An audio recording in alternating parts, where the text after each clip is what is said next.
Mike, a while ago, you told me that you were worried that the release of Bong Joon-ho's Mickey 17 was the delayed release was a sign that something was wrong with this movie. And I was like, no, Mike, no, it's going to be great. I'm so excited to see this movie. There can't be anything wrong with it. I'm here to tell you you are right. I saw this movie last night. It's 2 hours and 17 minutes long. It felt an hour longer. It should have been an hour shorter. It was not good. Oh boy. You know, generally in the rare times of my life where I am right, I do like to revel in the fact. But this is not one of those cases. To be clear, Keir has seen it. I have not. And I will see it because I love his work. I love Parasite. I love Snowpiercer, The Host, many others. But there's two big red flags for me going into this. Like you said, the delays, especially a delay of a movie this big and dumping it in like it was like January, then it got pushed even out of January into March, and I was like, oh, this is somebody who doesn't have a lot of confidence, which is not too alarming given that these are like corporate heads that we're talking about who like an experimental adventures filmmaker. That's going to happen. But then the trailer, I saw both trailers. There's two, because I watched the first and I was very worried about the tone and the idea. I think you mentioned Don't Look Up, these movies where it's like, so they're waving their hands at you saying metaphor, and it's just like, you're like, oh boy. The tone, at least in Guardians of the Galaxy, when they say metaphor, they cut your head off, right? Right. So tell me more about, because I have not seen it. I still will. I don't take any pleasure being proven right, but tell me more about Mickey 17. Yeah, no, I don't take any pleasure in this either. I mean, as we say often, I don't want to trash a film. I don't take any glee in that. Bong Joon-ho is a filmmaker that I like a lot. The films you mentioned are films I love. I was so excited for this. I liked I wanted to see what he would do with this, what is reported like $117 million budget or whatever. I wanted to see what a guy like him would do with the money. Unfortunately, it seems like he kind of lost control, lost direction. So for people who don't know the story, and they probably know the story because they've seen the trailer, but basically it's Robert Pattinson plays this guy who is an expendable. He needs to get off Earth. He's in deep to a loan shark. He's not too bright. He doesn't read the fine print in his contract, and so he signs on to this voyage of colonization led by Mark Ruffalo and Toni Collette. I'll get to them in a second. And essentially, he's given all the crappy tasks, and they experiment on him like a guinea pig because basically every time he dies, he can be brought back to life exactly as he was. It's a funny premise. It's great. It kind of gets to what a lot of movies are exploring right now, which is really, what does it mean to be human? From companion, we see the kind of like, can robots dream? I mean, this is stuff classic SF has been dealing with forever, but there's been a real spate of it lately. You could even say Severance, the amazing TV show is kind of talking about like, our relationships to ourselves. What does it mean to be human? And this one actually has a lot in common with Severance when you think about like personal self and work self. Yeah. What do we sign over to capitalism or whatever? All very rich stuff to explore, but I'm afraid to say that Mickey 17 just doesn't get at it in any meaningful way. It's completely, I feel like we keep saying the same things over and over again, Mike, like tone. The tone is not consistent. We were just talking about this recently, talking about another movie. If you can keep your tone consistent, it doesn't matter if it's grounded in reality or if it's wildly zany and out there. This one is completely inconsistent. It's also gets more and more absurd, kind of, like Don't Look Up is this kind of maybe a decent analog in that it's kind of like more and more over the top. In a way that is really off-putting. It's like the worst of Terry Gilliam. And I love Terry Gilliam, but obviously we know his weaknesses, and when he's bad, he's bad. This has a lot of that. And another thing we always say is that these, the characters need to want something. They need to want something we understand. I don't know what any of these people want. Or I guess the things that they do want are not enough to drive a movie. it's on the nose, it's leaden, it's too freaking long, and and if even if it were like a heavy-handed message movie, if they got the message across, that'd be great. But I think they get very confused in what they're doing. A movie I thought of that is sort of related, that did everything better, is Starship Troopers, where it is absurd, it's heightened reality, but the tone is immaculately consistent, and it's funny that despite the message to me of Starship Troopers being very obvious, it played it. Poker faced enough that a lot of Yeah. people misunderstood it. Yeah, it's so straight. It plays it with such a straight face that even now people are wildly misunderstanding uh, Yeah. Paul Verhoeven's absolute masterpiece. And you're right. I've always look. I am a firm believer, and both of us, are writers, are storytellers. This is what we do. I am a firm believer, and I will go to the grave with this. That like, well, I don't go to the grave. I guess you could say that, but like that's more of a secret. But I will Live, I will Mike. You're not Mickey 17. We can't print you out again.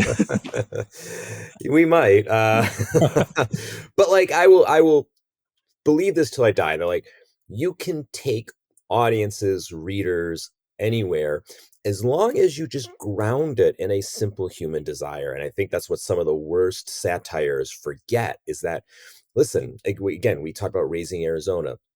We talk about these like farcical, satirical, like some of my favorite stuff, Preston. Okay, let me give you an example. Preston Sturges movies. Okay, who I am a deep lover of Preston Sturges movies. One of his best is the Palm Beach Story. Okay, and it's so zany and it's a screwball comedy, and it just goes to these wild crazy places, but you always get the humor, certainly, and we always get the characters. They always just really want these really simple things, and they're navigating this crazy love triangle that becomes like other people get involved. And spoilers, I'm sorry, this movie's like 70 years old, but the end of the movie, to resolve, I don't know if you've ever seen this, Keir, but to resolve the movie of these people falling in and out of love, they're like, you know what? Everybody has a twin. And then the people marry each other's twins, and it's fine. Sturgis is just like, fuck it, everyone has a twin. And but the movie is so zany and again screwbally that at the end you're like, all right, I'll go there, whatever. Like it makes, like you said, like Starship Troopers stays consistent throughout, and you still understand what these humans and what these people are doing within the context of the narrative. Raising Arizona, we've talked about the Coens, everything like that. And where these movies utterly lose me is that they get so deep into the metaphor, the satire, the point they're trying to make, that they forget to have human beings that want simple things. You can go on the journey as long as you're like, oh, I get this character, Mickey 17, or DiCaprio's character in Don't Look Up, or whatever it is, that they want something that like, I understand what that person wants, so I can get on board for the bigger thing that you're trying to do. But if you just have the bigger thing and caricatures of human beings who are like, they're just oscillating their wants and desires all over the place, depending on whatever the movie's telling them to want at the moment, I'm out. I just can't do it. I can't do it. And that goes for Yeah, tone too. I completely agree. Yeah, and that it's so one of the problems in Mickey 17.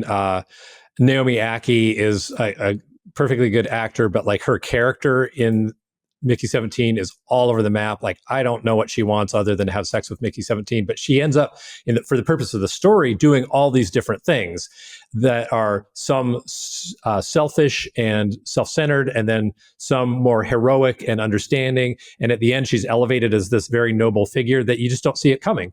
And it doesn't make any sense.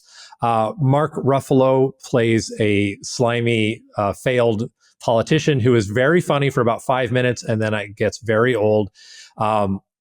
And he becomes centered in the movie in a way that I did not expect. And it ends up feeling very much like a metaphor for current politics in a way that I just didn't think was good. Toni Collette is, again, very funny for about 5 minutes, and then she's in the movie way too much. Robert Pattinson, I think, actually, I liked his performance in this quite a bit. He plays this kind of dimwit who signs on to this thing that he doesn't really understand. And then he also ends up having to play another version of him because they accidentally print out another one while the first one still exists, which is against the rules. And mayhem should ensue, and it kind of does, but not really enough. And he does a nice job of differentiating those guys. And he's playing against type. I mean, he's a slick, handsome guy, and he's playing this complete bonehead. However, Mickey 17, well, partway through the movie, we realize that he really doesn't want to die again. That desire isn't enough to drive his character in any meaningful way. He's passive. He's along for the ride the whole time. And you just can't do that. You got to have somebody who wants something in a big, big way. And unfortunately, it just is tiring. It's very tiring. There are some nice visual touches.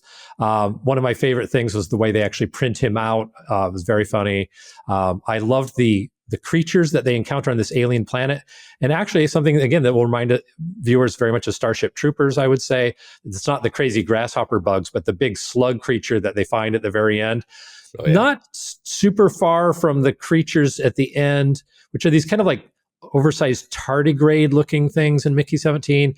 And there's a larger one that did sort of bring to mind the Starship Troopers thing. I like the creature effects a lot. I thought the creatures were very cool, although they do have, like, it's the cliche now, like every SF movie, right? The face opens like in 4 directions. You know, it used to be, yes. Everybody mimicked Alien for about 15 years and the mouth came out like this. And now it's like the face opens like a flower.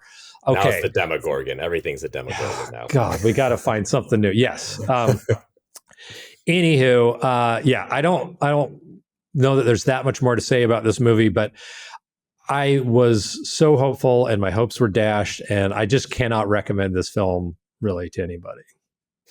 That's a bummer. And I will see it nonetheless because I want to support this type of movie, and, you know, I want to experience it. Sometimes it's good to experience something that you look at and you say, oh boy, what happened? I mean, some people are going to like it. I've seen a lot of positives to it. For one, and I know you, Keir, can just have struggles to get on board when we don't, like we were talking about before, like grounded, like when it's not, I don't mean grounded in reality in the sense of like, it has to be realistic. It doesn't. I mean, grounded in reality that it has a human story threading through it. If it's just about like message and satire and all that kind of stuff, I just can't get there. That's why, you know, I always, you know, when I used to teach, you know, I used to, you know, work with young writers, I used to always say, it's like Bradbury, just read Bradbury.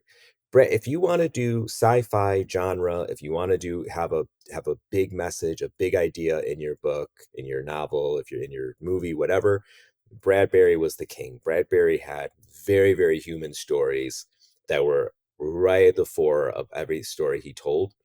And then you would put the book down and you'd say, huh, I think there was something else going on in that.